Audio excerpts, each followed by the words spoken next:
Hi everybody, welcome to the Scott Show. We are doing the Raw Recap. It is Monday Night Raw. It happened today. But one big thing that also is going on right now is the college football playoff, which is Alabama and Clemson are playing right now. This is just right after Monday Night Raw. So we're going to go and talk a little bit about what happened on Raw. But just to let you guys know, a lot of people were watching the results of the football game.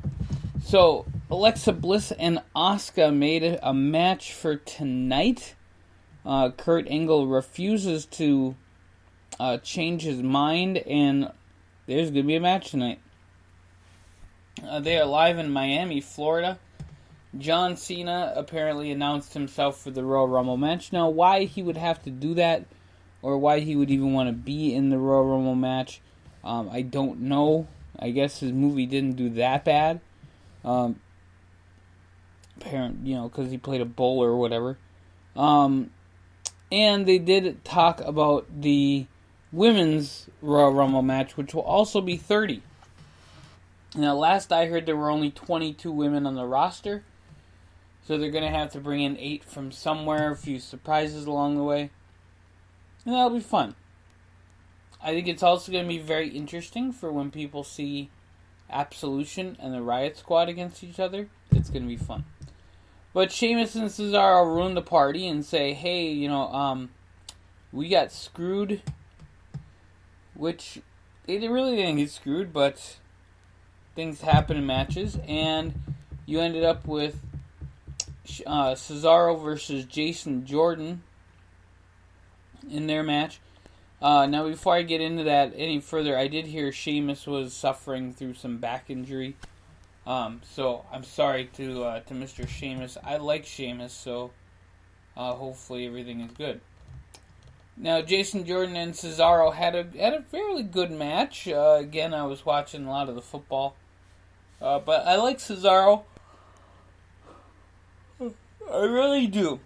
And I'm sorry I yawned, but it's live, so I'm not going to cut it. Cesaro is a great wrestler. However, for whatever reason, Jason Jordan won that match. And we move on. Jason Jordan is backstage with Roman Reigns. He talks about the stipulation that they have. And then out comes Bray Wyatt. They do a little quick promo with Sasha saying how she'll win the Royal Rumble. But they go back in the ring. Wyatt's there. He probably did. They went to commercial while he was there, so he probably did a rambling promo or whatever. And out comes Titus Worldwide. So Titus, Apollo Crews, who's actually going to be the one fighting in the match, and Dana Brooke, who found herself in a very interesting situation where she got booked into something that might actually work for her. Bray Wyatt ends up winning the match. Bray Wyatt stands tall.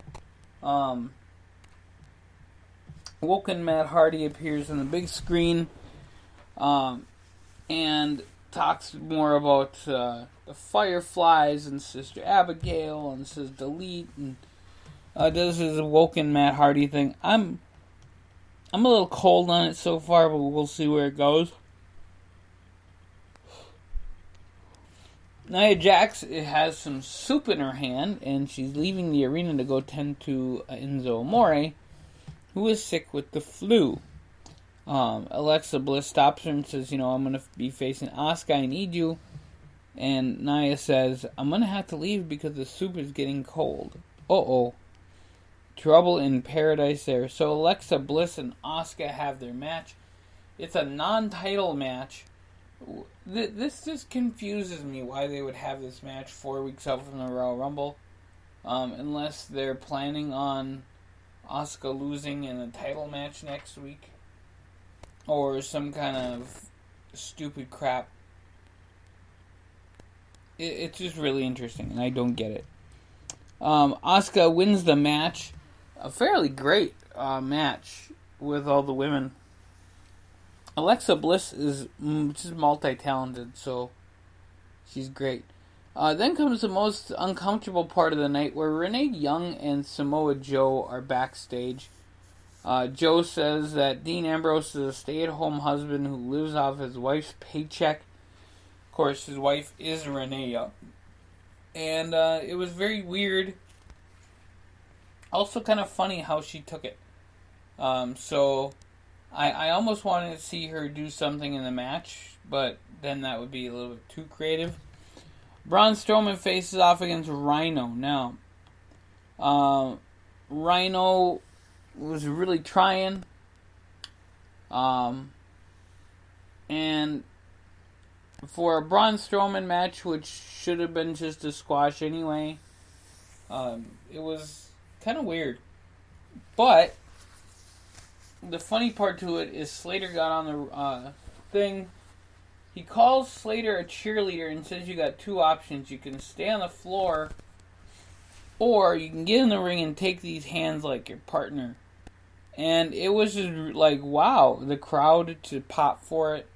It was just a great idea. I mean, they're making Braun. Braun is going to be he's like Goldberg or Austin. He just has it. He has it.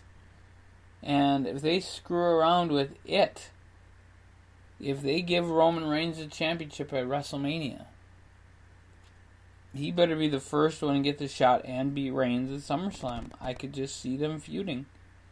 That's your future there, folks. Braun Strowman and Roman Reigns. Slater and Rhino. Braun wins the match, of course. Rhino and Slater get body slammed like a dozen times. The crowd just keeps popping for it. And there you go. Yeah. We had Roman Reigns, Seth Rollins backstage. Jason Jordan kind of walks in there. And kind of does some weird Jason Jordan stuff.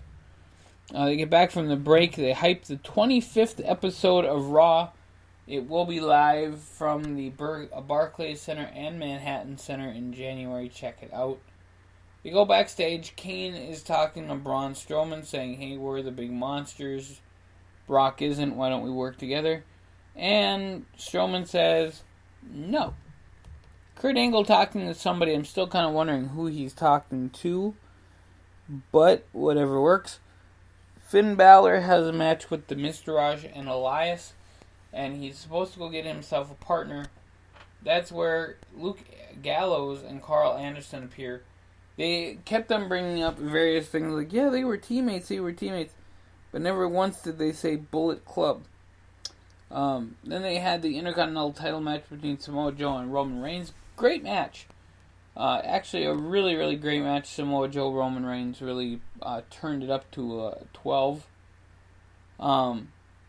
There were some moments in there where I was a little sketchy on whether or not they potatoed somebody or, stuff like that. But overall, the match was really great. And Roman Reigns actually won the match with the spear, but it was super close. Paul Heyman appears, says that, hey, I hope we're on the same page, Kane and Braun, if they come up with a plan. My client is going to be proactive instead of reactive. So it could be very, very bad for those two guys on Sunday the 28th. Yep, Sunday the 28th. Drew Gulak and Daivari are in the ring. It just makes me laugh when Drew Gulak does something with Enzo because of his English. And he's like, how are you doing? Instead of how you doing. So it was an interesting reading of a note.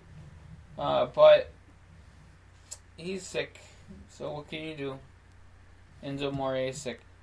So they had Cedric Alexander came out, and apparently he doesn't have any friends. They all forgot about the whole Rich Swann thing, but whatever works. So Goldust takes over. Apparently Goldust is your honorary 205 member today. They do win the match. Cedric Alexander wins it with a lumbar check on Drew Gulak. Then they have the 6-man match with the Bullet Club against Curtis Axel, Bo Dallas, and Elias. Let me just say, Curtis Axel and Bo Dallas are not singers by any stretch of the imagination. Okay.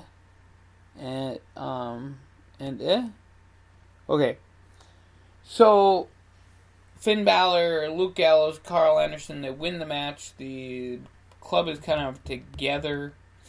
Then they have Lesnar out there and says, I fear no challenger. I fear no challengers. And then Kane comes out. You didn't see Braun at the end, which was kind of surprising to me. And I think they went a little too heavy on the Devil's favorite. It was just really, really weird. There were some other things that, that totally scripted, including Brock taking like one step out and one step back in, even though he's supposed to be leaving if he leaves. So, just weird stuff all around. A good Raw. I am super tired, but other than that, a good Raw.